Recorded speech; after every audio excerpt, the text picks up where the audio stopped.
Hello बच्चों, चलिए देखते हैं ये प्रश्न। सिद्ध कीजिए कि समुच्चय 1, 2, 3 में बने तुल्यता संबंधों की संख्या क्रमित युग्मों 1, 2 तथा 2, 1 को अंतर्विष्ट करते हुए 2 है। इस प्रश्न को करने के लिए हम इसकी मुख्य अवधारणा देख लेते हैं। देखिए, पहले तो हमें ये पता होना चाहिए कि तुल्यता संबंध होता क्या है।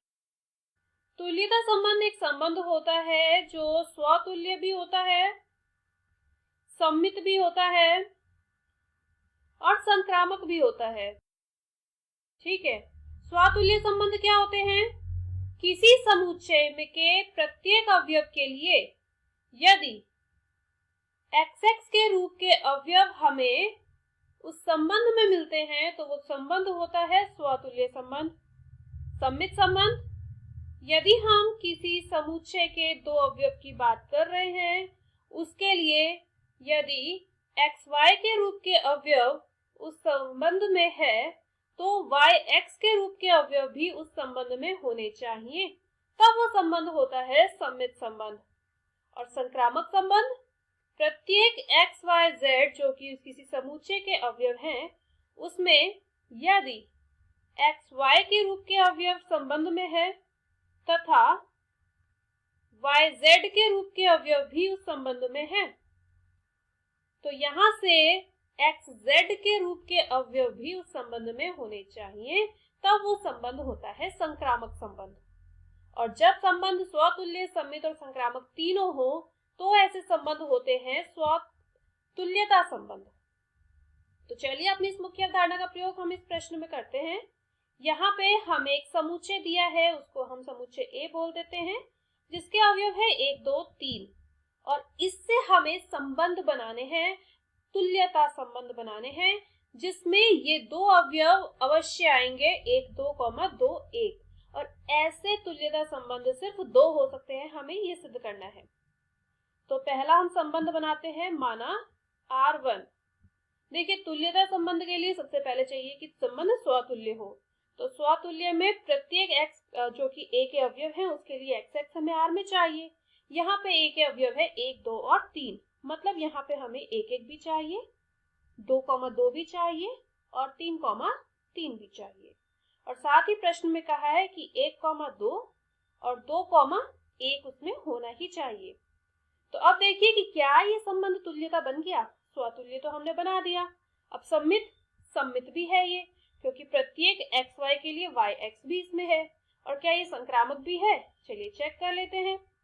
1, 1 और 1, 2 के लिए 1, 2 है यहाँ पे, 2, 2, 2, 1 के लिए 2, 1 भी है यहाँ पे, 2, 1, 1, 1 के लिए 2, 1 है यहाँ पे, तो ये संक्रामक भी है।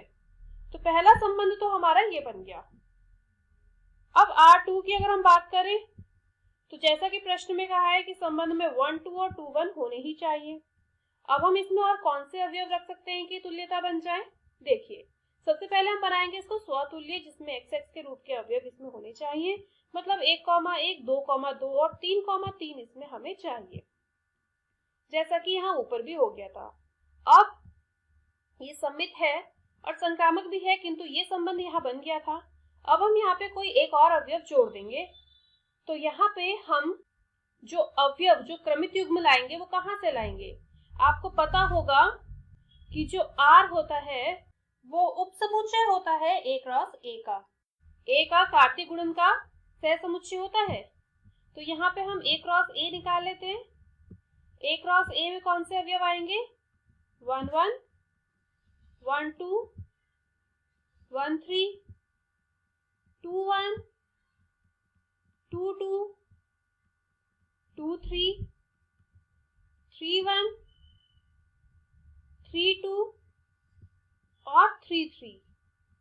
ये है इसका कार्तीय गुणन, जिसके अवयव हम इस संबंध में लिख सकते हैं। तो इसमें से आप देखिए पहले कि कौन कौन से अवयव आ चुके हैं। देखिए, इसमें 1, 1, 2, 2 और 3, 3 आ चुका है, 1, 2 और 2, 1 आ चुका है। अब हम इससे अलग कोई अवयव लिखते हैं, माना हम यहाँ पे 2, 3 लिख देते हैं। तो अभी तक जो ये समुच्चय है ये स्वतुल्य तो है, अब क्या ये सममित भी है? देखिए, 2, 3 के लिए यहाँ पे 3, 2 भी होना चाहिए। तो अब हमने यहाँ पे 3 2 भी लिख दिया, तो इसमें एक 2 3 और एक 3 2 ये वाले अवयव भी आ गए। अब क्या ये सममित है? अब ये सममित है। अब हम संक्रामक के लिए देखेंगे, तो देखिए 2 1 के साथ यहाँ 1 1 आ सकता है, ये संक्रामक है। 1 1 के साथ आप 1 2 ले सकते हैं, जिसके लिए 1 2 चाहिए, वो भी है। 1 2 2 1 के लिए 1 1 चाहिए, ये भी है। 1 2 2 2 के लिए 1 2 चाहिए, वो भी है। 1 2 2 3 के लिए 1 3 चाहिए।